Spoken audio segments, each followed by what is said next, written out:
کہ آرمی میں ہمارے تمام تر افسر جو ہیں مکمل باصلاحیت اور پیشہ ور افسر ہیں۔ میاں نواز شریف صاحب کی جانب سے جو نام تجویز کیے گئے ہیں وہ تو طاقتور حلقوں تک پہنچ چکے ہیں، لیکن اطلاعات یہی آئی ہیں، مصدقہ نہیں ہیں لیکن اطلاعات یہی ہیں کہ ان طاقتور حلقوں نے ان ناموں کو مسترد کرتے ہوئے وزیر اعظم میاں شہباز شریف صاحب پر واضح کیا ہے کہ آپ کے سامنے جو 2 آپشنز رکھے گئے تھے آپ انہی پر غور کریں۔ یہ 2 آپشنز کون سے تھے یہ آپ کو پچھلے ویلاگ میں بتا چکا ہوں، سرسری سا ذکر کر دیتا ہوں کہ ایک تجویز یہ دی گئی تھی کور کمانڈرز کانفرنس کے بعد کہ vice chief of army staff کا بھی تقرر کر دیا جائے اور ایکسٹینشن دے دی جائے جنرل قمر جاوید باجوہ صاحب کو الیکشن تک، اور اس کے بعد vice chief of army staff army chief خود بخود بن جائیں گے۔ جبکہ دوسری آپشن یہ تھی کہ ایک نام کو آرمی چیف ہی جو ہے مقرر کر دیا جائے، لیکن جو مشاورت کے بعد میاں شہباز شریف صاحب 3 نام لے کر آگے، جو کہ میں نے آپ کو بتایا، جن میں سے 2 نام جو ہیں انہوں نے chairman joint chief of staff committee کے لیے دی ہیں کہ ان میں سے ایک کا تقرر chairman joint chief of staff committee کے لیے کر دیا جائے، جبکہ صرف ایک نام انہوں نے آرمی چیف کے لیے دیا ہے کہ اس میں سے کہ ان افسر کو آپ آرمی چیف لگا دیں۔ تاہم طاقتور حلقوں نے یہ بھی ذرائع کا دعویٰ ہے کہ ان ناموں کو مسترد کر دیا ہے، اور وزیر اعظم کو یہ پیغام بھی دیا ہے کہ بعض فوجی حلقے اس بات پر بھی خوش نہیں ہیں کہ یہ مشاورت لندن میں ہو رہی ہے۔ ٹھیک ہے، ہم سمجھتے ہیں کہ وہ آپ کے بھائی ہیں، اس ناطے پر آپ کی بھی مجبوری ہے، آپ کے پارٹی کے بانی ہیں، آپ کی مجبوری ہے کہ آپ ان سے پوچھتے ہیں، لیکن جو بھی تقرری کرنی ہے وہ آپ نے کرنی ہے، اور ہمیں امید ہے کہ آپ ہماری پیش کردہ جو آپشنز ہیں انہی کو ملوز خاطر رکھیں گے۔ اچھا جی، وزیر اعظم شہباز شریف صاحب اب اس حوالے سے خاصی مشکل میں پھنس چکے ہیں۔ ایک طرف ان کے بھائی ہیں اور ایک طرف جو وہ ادارہ ہے ملک کا جو ملک کی سلامتی کا ضامن ہے، اور اس کا کلیدی رول رہا ہے ملک کے اندرونی معاملات میں بھی، ملک کے بیرونی معاملات میں بھی۔ تو وزیر اعظم شہباز شریف صاحب کو اس وقت خاصی مشکل ہے، وہ تمام تر بوجھ ان کے کندھوں پر پڑا ہوا ہے۔ سننے میں یہی آیا ہے کہ پی ڈی ایم بھی اس حوالے سے ناخوش ہے کہ نون لیگ نے ان سے مشاورت نہیں کی، اگرچہ آرمی چیف کا نام جو میاں نواز شریف صاحب تجویز کر رہے ہیں وہ غالب امکان یہی ہے کہ وہ وہی نام ہے جو آصف علی زرداری صاحب کی جانب سے دیا گیا ہے، لیکن یہ بھی کہا جا رہا ہے کہ میاں جو نواز شریف صاحب ہیں، میں نے اپنے پچھلے ویلاگ میں بھی کہا تھا کہ شاید اس نام کو اس لیے کنسیڈر کیا ہے انہوں نے تاکہ ان کی چند ان فوجی افسروں سے جان چھوٹ جائے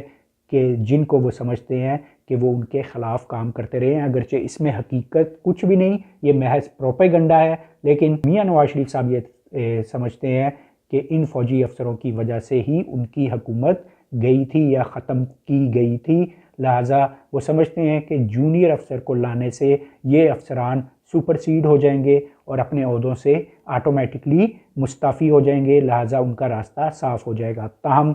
فوجی حلقوں کی جانب سے، طاقتور ترین حلقوں کی جانب سے ان ناموں کو مسترد کر دیا گیا ہے۔ اب اونٹ کس کروٹ بیٹھتا ہے یہ آنے والا وقت ہی بتائے گا۔ اچھا جی، ایک اور اہم ایشو ہے جو آپ کے ساتھ ڈسکس کرنا ہے، انتہائی اہم ایشو ہے، لیکن پاکستان میں اس کو لائٹ انداز میں لیا جا رہا ہے، اس پر مذاق بنایا جا رہا ہے، اس پر میمز بنائے جا رہے ہیں، جبکہ حقیقت یہ ہے کہ اس ایشو کا تعلق پاکستان کے مستقبل سے جڑا ہے، اس ایشو کا تعلق پاکستان کی نیک نامی سے جڑا ہے۔ یہ ایشو ہے میاں شہباز شریف کا اور برطانوی اخبار ڈیلی میل کا۔ میں اس ایشو کو سمرائز کرنے کی کوشش کرتا ہوں تاکہ آپ کو سمجھنے میں ذرا آسانی ہو۔ برطانوی اخبار ڈیلی میل جولائی 2019 میں ایک آرٹیکل چھاپتا ہے، اور اس آرٹیکل کے آتھر ہوتے ہیں ڈیوڈ روز نامی ایک جرنلسٹ۔ وہ اپنے اس آرٹیکل میں دعویٰ کرتے ہیں کہ میاں شہباز شریف صاحب جب وزیر اعلیٰ پنجاب تھے تو برطانیہ کی جانب سے امداد دی گئی، اور یہ امداد دینے والا ادارہ تھا ڈپارٹمنٹ فار انٹرنیشنل ڈیولپمنٹ۔ یہ امداد 2005 کے زلزلہ متاثرین کی بحالی کے لیے دی گئی۔ اخبار نے اپنے آرٹیکل میں یہ دعویٰ کیا کہ وزیر اعلیٰ پنجاب، اس وقت کے وزیر اعلیٰ پنجاب شہباز شریف صاحب نے 500 ملین پاؤنڈ کی اس امداد میں خرد برد کی، اور انہوں نے اور ان کی فیملی نے اس امداد سے جو رقم ہے منی لانڈرنگ کے ذریعے برطانیہ میں منتقل کر دی۔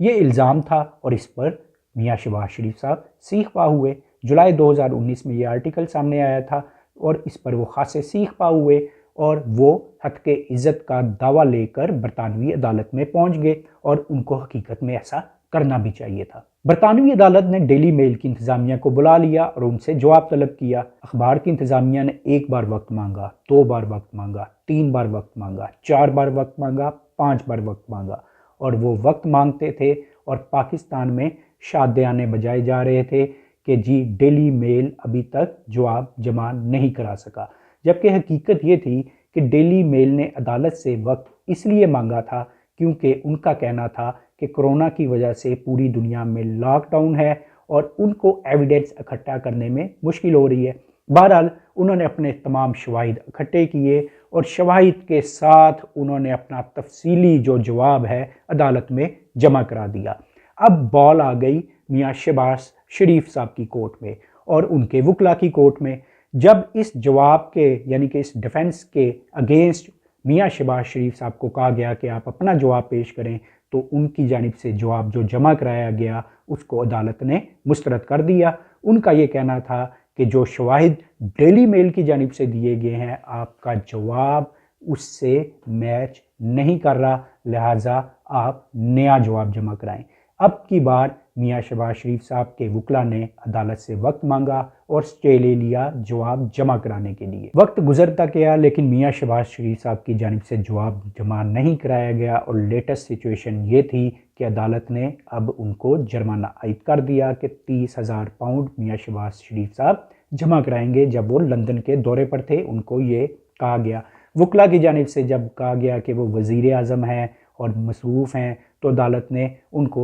سختی سے تنبیہ کی کہ وزیر اعظم ہیں تو ہیں، لیکن عدالت میں وزیر اعظم اور ایک کامن مین برابر ہوتا ہے، لہٰذا آپ جواب جمع کرائیں دوبارہ، اور اگر آپ جواب جمع نہیں کرا سکتے تو اس کا مطلب یہ ہوا کہ برطانوی اخبار ڈیلی میل کا دعویٰ جو انہوں نے آرٹیکل میں کیا تھا ٹھیک ہے، لہٰذا آپ کو باقی رقم بھی جرمانے کے طور پر ادا کرنی ہوگی۔ لیکن صورتحال یہاں پر ختم نہیں ہوتی۔ میں دعا کرتا ہوں، میری اللہ سے دعا ہے کہ میاں شہباز شریف صاحب اس کیس سے سرخرو ہو کر نکلے، اور یہ میں دل سے دعا کر رہا ہوں۔ اس کی وجہ یہ ہے کیونکہ اگر وہ یہ دعویٰ جیتنے میں ناکام رہے تو آئندہ شاید کوئی بھی ملک پاکستان کو امداد دیتے ہوئے 100 بار سوچے۔ اس سے ملک کی نیک نامی بھی متاثر ہوگی، یعنی کہ آپ کو بدنامی مول لینا پڑے گی۔ پھر صورتحال میاں شہباز شریف صاحب کے لیے بھی آئیڈیل نہیں ہوگی، کیونکہ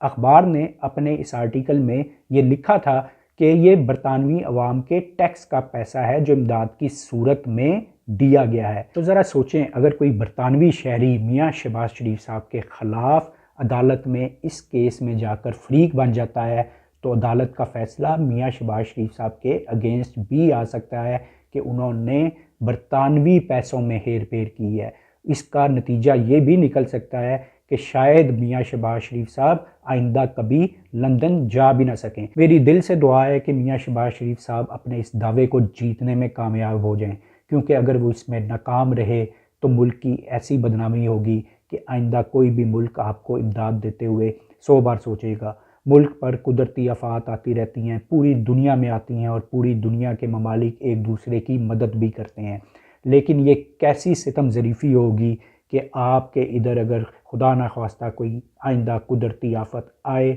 اور کوئی بھی ملک آپ کو امداد دینے پر تیار نہ ہو۔ اللہ کرے کہ ہم لوگ پاکستان اپنے پیروں پر اتنا اچھا، اتنا مضبوط انداز میں کھڑا ہو جائے کہ اس کو کسی دوسرے ملک کی امداد کی ضرورت نہ ہو۔ لیکن ابھی تو حقیقت یہ ہے کہ ہمیں اپنے بہت سے مسائل کو حل کرنے کے لیے باقی دنیا کی طرف دیکھنا پڑتا ہے۔ اللہ کرے ہم اس ایشو میں سے یعنی کہ میں سمجھتا ہوں کہ یہ خالی میاں شہباز شریف صاحب کا ایشو نہیں، یہ بلکہ پورے پاکستان کا ایشو ہے کہ ہم اس میں سے کامیابی سے باہر نکل آئیں۔ امید ہے ناظرین آپ کو آج کا ویلاگ بھی پسند آیا ہوگا۔ اپنا اور اپنے اس چینل کا بہت خیال رکھیے گا۔ اللہ حافظ۔